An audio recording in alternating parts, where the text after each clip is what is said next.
पण छावा कादंबरी हे एक काल्पनिक आहे. काल्पनिक असल्यामुळं त्याला इतिहासाचा आधार नाहीये. आणि आम्ही स्वतः तहसील केलं. आम्ही तिथे गेल्यानंतर तो माणूस जर व्यक्ती हयात नाहीये तर जोशी कोणाला जायचं. मग आम्ही त्या प्रकाशकांना समजून सांगितलंय हे कंटेंट्स बंद करावेत, ह्याच्यात जे आक्षेपार्ह विधान आहे हे कमी करावेत. आणि आता सुद्धा आम्ही चित्रपटाला सुद्धा विनंती करतो, पुतेकरांना विनंती आहे की त्यांना मी वॉर्निंग पण देतोय की त्यांनी ज्या पद्धतीने शिर्के घराण्याला दोषी ठरवलंय त्याला जबाब द्यावाच लागत. नाहीतर आम्ही महाराष्ट्रभर उत्तेकरांना फिरवू देणार नाही. आम्ही प्रामाणिक आहे, आम्ही राजघराण्यातले. शिर्के घराणे छत्रपती शिवाजीराय, छत्रपती शिवराय, छत्रपती संभाजीराजांच्या आधी 350 वर्षापासून राजघराणे आहे.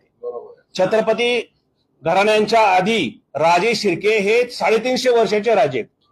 ते रायगड सुद्धा आमच्याकडे 300 वर्ष होता, 337 वर्ष. ऐका, राजे शिर्क्यांचा. मग हे शिरकान जे कोकण आणि बाकी मुंबईचा बाकी जे भाग आहे ह्याला शिरकान होतं, त्यात किरकान काहीतरी वेगळंच दाखवलं बुद्ध. शिरकान हा भाग हा पूर्ण स्वराज्याच्या विलीन करण्याच्या आधी हा विश्वासानेच दिलेला आहे.